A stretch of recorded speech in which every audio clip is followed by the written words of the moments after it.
सो resource file के अंदर मैंने यहाँ पे लिखा कि पाथ क्या है, जिस पाथ पे आप आओगे, उसके बाद एक पैरामीटर दे दिया आईडी और इसके पीछे क्वेश्चन मार्क लगा दिया, दैट मीन्स कि इट्स एन ऑप्शनल पैरामीटर, आप चाहे दो चाहे ना दो. What this path will be doing, it is going to the category controller to look for the relevant functions. Category controller के अंदर सबसे पहले रेलेवेंट फंक्शंस में हमारे पास इंडेक्स का नाम आता है, इंडेक्स फंक्शन. इस फंक्शन से जो भी आप रिटर्न करोगे वो पर्टिकुलर स्ट्रिंग यूजर को डिस्प्ले होएगी. So if instead of any view, if I write welcome to PHP and Laravel, then if you go to this category page, you will be getting this thing, welcome to PHP and Laravel. So that means कि you can write anything at this particular place और वो चीज जो भी होगी वो चीज यहाँ पे डिस्प्ले हो जाएगी. Now how to pass parameters? You can write here dollar request, you can write request dollar id, ठीक है. And if dollar id is set, if dollar id, तो क्या करना है, welcome to PHP and Laravel और यहाँ पे आप डॉलर id यहाँ पे आप डिस्प्ले कर दो जो भी उसकी वैल्यू है, ठीक है. एल्स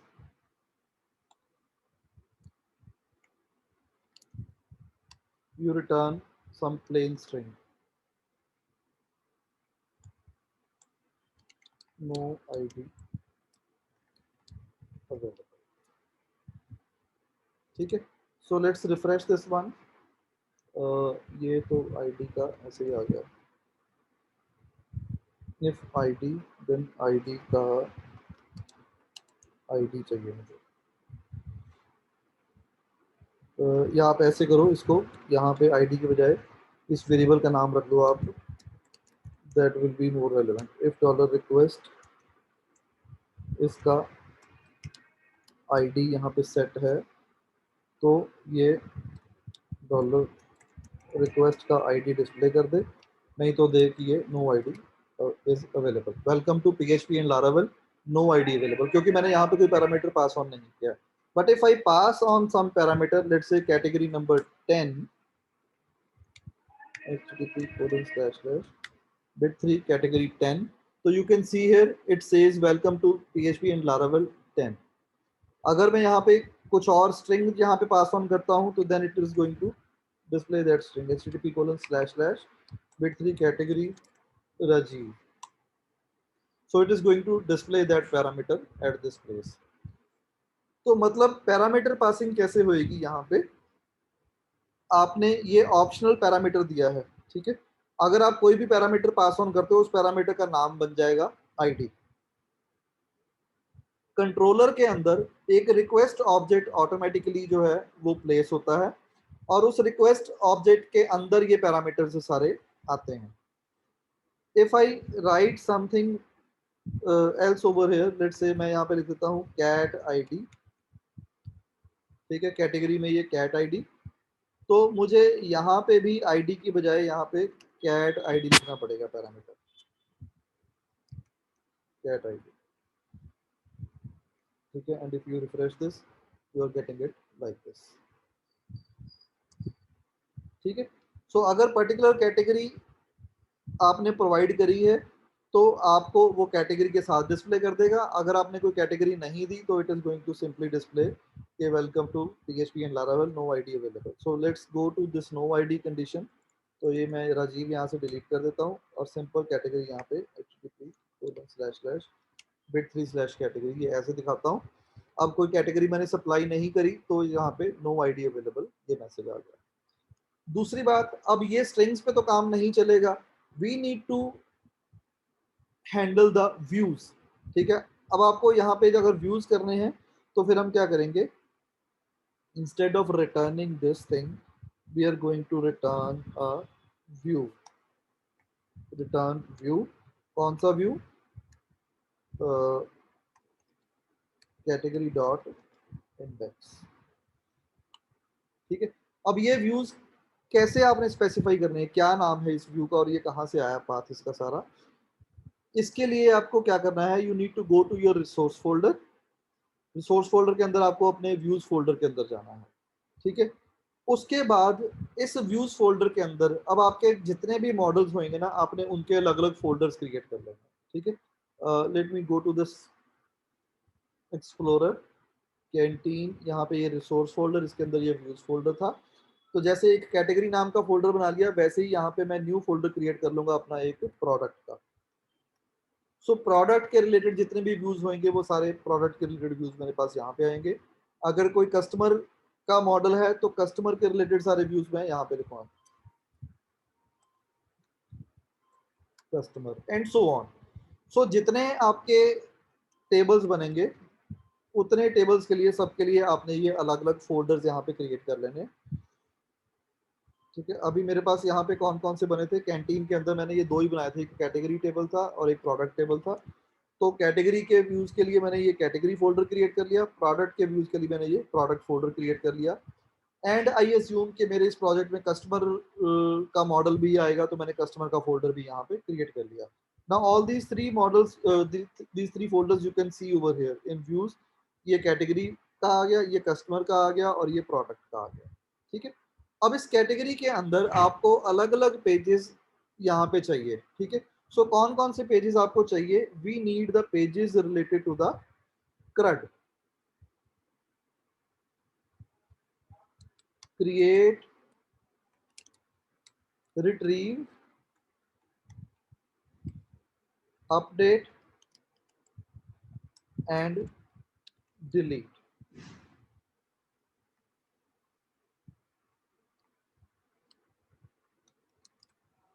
ठीक है। सो यहां से ये बनता है C for create, R for retrieve, U for update and D for delete. CRUD चाहिए मुझे।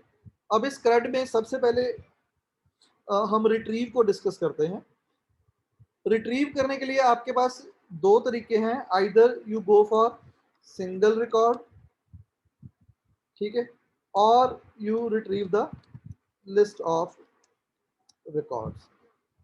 रिट्रीव के लिए आप या तो एक सिंगल कैटेगरी को व्यू करना चाहते हो या लिस्ट ऑफ अवेलेबल कैटेगरीज को आप व्यू करना चाहते हो। So you need to have two separate views for that.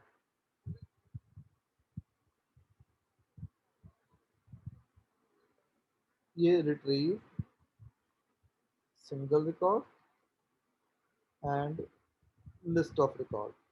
सो अगर हम सिंगल रिकॉर्ड की बात करते हैं तो उसके लिए आई will be creating a page called detail.blade.php with D as small letter. This will be used for single record. और अगर लिस्ट ऑफ रिकॉर्ड्स की बात करें तो आई will be using either index.blade.php या फिर आप list.blade.php, दोनों में से कोई भी यूज कर सकते हो। लेट्स से इंडेक्स मैं यहाँ पे यूज करना चाहता हूँ लिस्ट ऑफ रिकॉर्ड शो करने के लिए, index.blade.php, ठीक है। इसी तरह से क्रिएट करने के लिए आपको एक ब्लेड क्रिएट करना पड़ेगा, create.blade.php, which will be presenting you the form for creating a new category.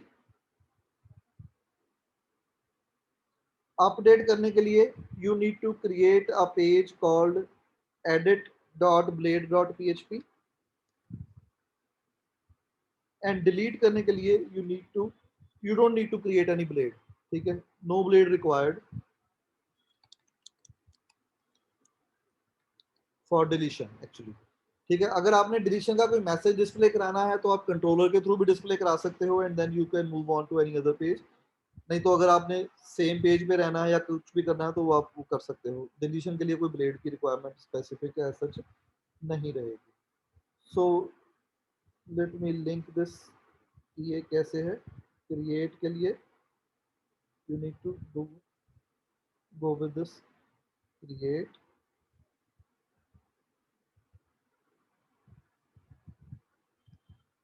Update के लिए you will be handing the edit, और डिलीशन के लिए आपको किसी ब्लेड की जरूरत नहीं है।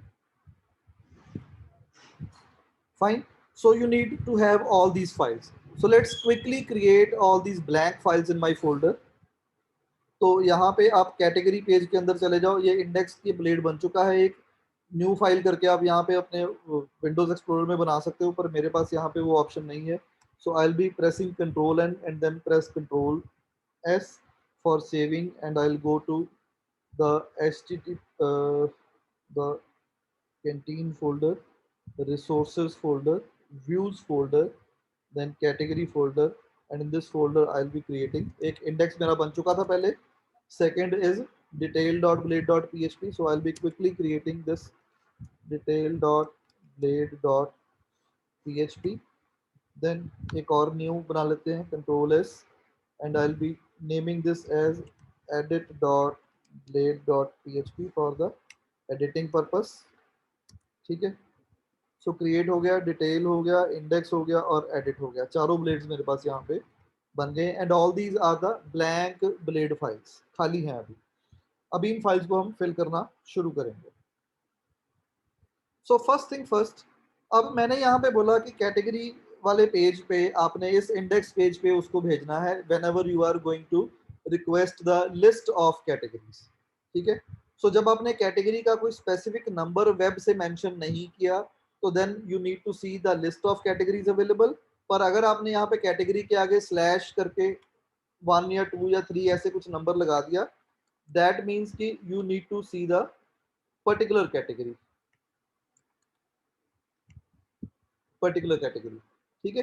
सो उसके लिए हम क्या करेंगे, for the list of categories मेरे पास व्यू ये वाला अवेलेबल था. ठीक है.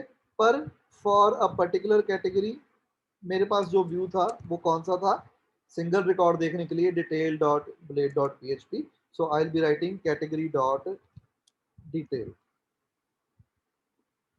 ठीक है. सो मतलब अगर मेरी रिक्वेस्ट में मुझे कैटेगरी आईडी दी गई है, तो मुझे उस पर्टिकुलर कैटेगरी को शो करना है, और अगर मुझे वो कैटेगरी आईडी नहीं दी गई तो मुझे इंडेक्स वाले को शो करना है. So let's write some different text in both these pages. This is category listing पे list page, control S, control A, control C इसको मैं कर लेता हूँ, और डिटेल वाले पे भी मैं सेम यही चीज पेस्ट कर देता हूँ. This is detailed category page. दो अलग अलग पेज बन गए. पहले वाले पेज में मैंने लिख लिया this is category list page, दूसरे वाले डिटेल में लिख दिया मैंने this is detailed category page. So now go to your Laravel, इसको रिफ्रेश करो, and you can see here कि this is detailed category page when you have mentioned the category number 2. But if I go back and refresh this page without mentioning any category ID here, so it says hi, this is category list page. Got it?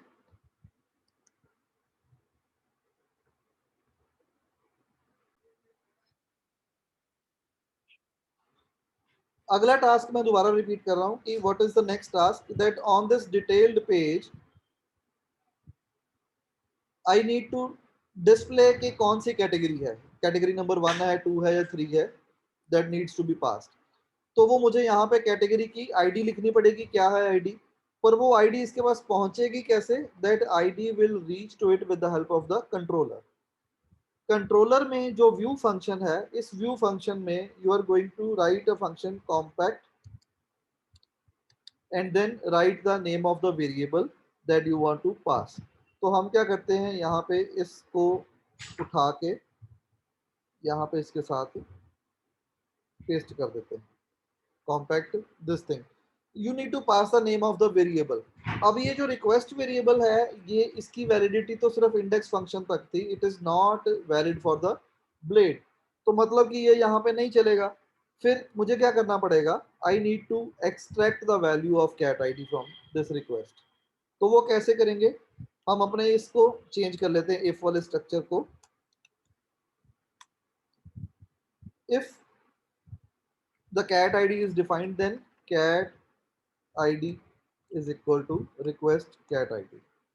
ठीक है. एक अलग से variable create कर लिया cat id वाला, और उस वेरिएबल की वैल्यू सेट कर दी कि जो यूजर ने रिक्वेस्ट करी थी कैटेगरी आईडी की, वो वैल्यू यहाँ पे इसके अंदर चली जाए.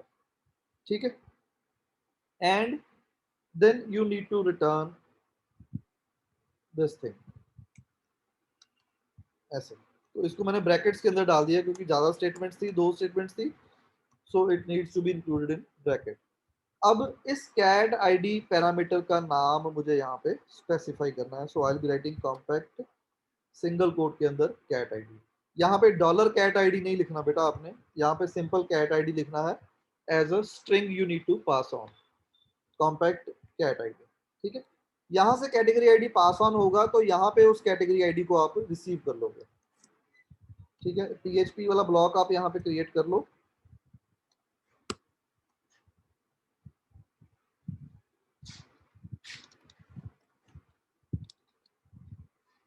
ठीक है, वो ब्लॉक कैसे आप यहाँ पे बनाओगे,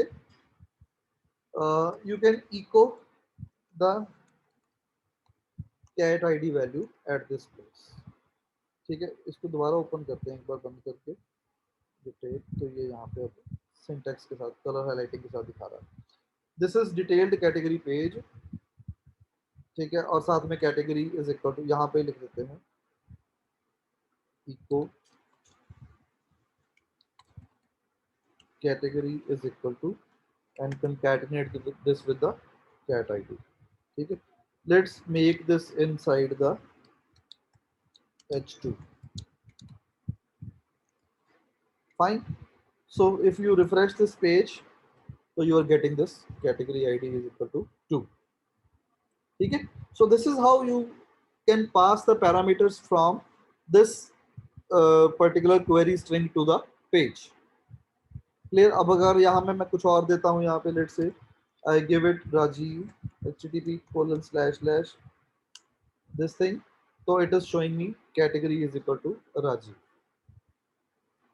फाइन, तो अब ये पैरामीटर पास करना चलो ठीक है, कैटेगरी का आईडी डिस्प्ले कर दिया, पर मेरा एक्चुअल पर्पस तो कुछ डिफरेंट था। I need to display the list of categories available. तो वो लिस्ट ऑफ कैटेगरीज कहाँ पे हैं, अभी मैंने तो यहाँ पे बनाई नहीं list of categories. So let's make those list of categories by writing localhost/phpMyAdmin. Let's create some dummy records there. So go to your canteen database and the category project, ठीक है, and go to the insert record here, और यहाँ पे मैं category का नाम रख देता हूँ ब्रेकफास्ट कैटेगरी। ठीक है, इसकी पिक्चर अवेलेबल नहीं है अभी, स्टेटस इसका 1 है, दैट्स इट। दूसरी कैटेगरी यहाँ पे नीचे बना लेते हैं लंच। ठीक है, पिक्चर इसकी भी अवेलेबल नहीं है, click on go button and it is going to create the record. ठीक है, so you can browse these 2 records है, नेम इसका ब्रेकफास्ट, दूसरा इसका lunch. Then you can create another category, let's say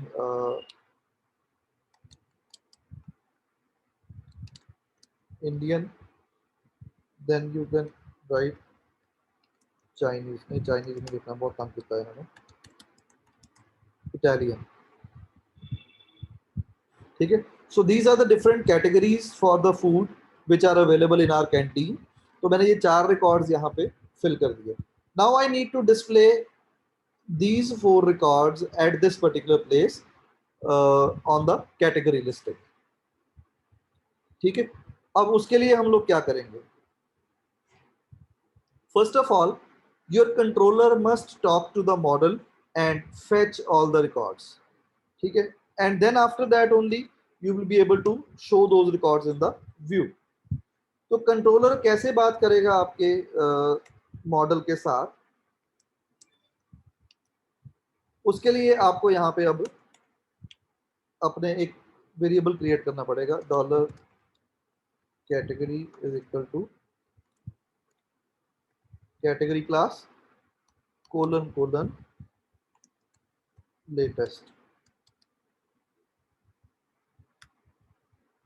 ठीक है, so if you write it like this, it is going to fetch all the records from the category table and all those records will be placed under the category variable, and now I can pass on this category variable to my view compact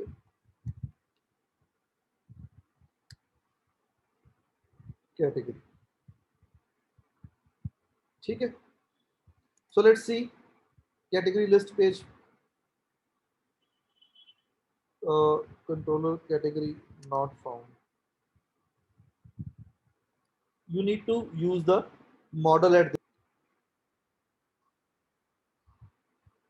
So where is this category? This is category from the models.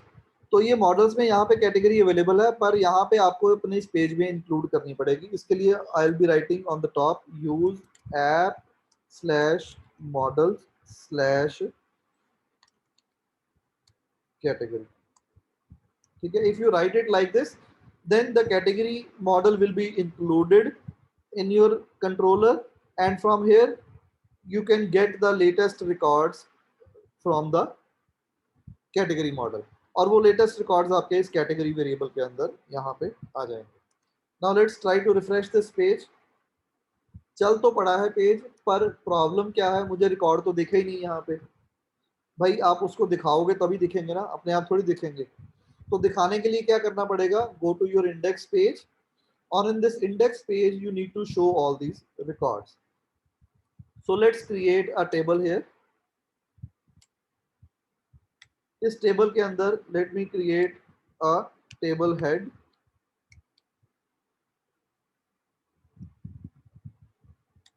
इसके अंदर create a table row.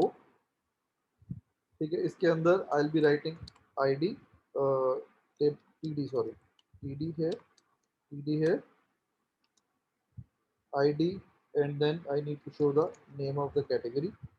ठीक है, and I need to show the status of the category क्या है, and then you close this table head, and after that table row यहाँ पे td slash td 1 2 3 td's हो गई, and then स्लैश tr से ये रो बन. Now if I do it like this, let's see what happens. You get a table like this. ठीक है, let's display a border for this table. Border is equal to 1, so that you'll be able to see it like this. अब यहाँ पे name ID name और status तो आ गया, पर categories की लिस्ट नहीं आई. ठीक है, मेरे पास कितने रिकॉर्ड्स हैं वहां पे पड़े हुए, मेरे पास अभी तो 4 रिकॉर्ड्स हैं. सो दैट मीन्स कि आई नीड टू क्रिएट 4 रोज, 1 रो 2 रो 3 रो 4 रो. ठीक है, अब ये 4 रोज तो बन गई, पर अगर मेरे पास यहाँ पे 1000 रिकॉर्ड होते तो क्या मैं 1000 रोज क्रिएट करता? No. You need to do this by including it inside a for loop. Okay? I'll be writing a for loop here for each dollar category as key and value. ठीक है, and then यहाँ पे मैं इसको ये for loop को बंद कर देता हूँ, और ये ब्रैकेट में यहाँ पे इसके नीचे बंद कर देता हूँ. सो दैट मीन्स कि ये जो टेबल रोज हैं, ये रोज अब ऑटोमेटिकली बनेंगी depending upon how many rows are available in your table. ठीक है, अब नेक्स्ट करना क्या है, मुझे यहाँ पे इनकी वैल्यूज को डिस्प्ले करना है. सो लेट्स अज्यूम यहाँ पे PHP सेक्शन में बनाता हूँ, तो आईडी डिस्प्ले करनी है, इको डॉलर वैल्यू में से निकालो ID. This thing, this you have to write in every row. id, then name, then status. Now go and refresh this thing. Unexpected end of file.